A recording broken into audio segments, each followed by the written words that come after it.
फौज ने आज जो है वो आइन के तहत आगे बढ़ने के किरदार पे ऊपर मुतमईन किरदार अदा किया। फौज आइन के मुताबिक अपना किरदार अदा कर रही है और करती रहेगी। आर्मी चीफ के जराये के मुताबिक जनरल कमर जावेद बाजवा ने कहा कि ईरान और सऊदी अरब की लड़ाई नहीं होगी और हम ऐसा होने नहीं देंगे।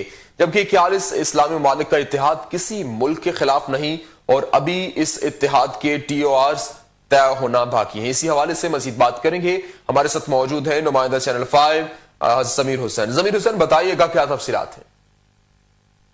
जी बिल्कुल, पाकिस्तान में पहली बार ऐसा हुआ है कि पाकिस्तान के आर्मी चीफ जो है वो जाके ब्रीफिंग दे कौमी सलामती के अमूर पर। तो आज सेनेट की जो होल कमेटी है उसको कौमी सलामती के अमूर पर आर्मी ब्रीफिंग दी और उसमें बाकायदा तौर पे उन्होंने जो अभी तक ऑपरेशन रद्दुल फसाद और दीगर अमूर पर जो कामयाबियां हासिल हुई हैं उस पे उन्होंने मुकम्मल तौर पर ब्रीफिंग दी और उसके अलावा जो दहशत गर्दों को फांसियां दी गई उनकी डिटेल दी और बाकायदा तौर पर आर्मी चीफ ने तमाम डिटेल।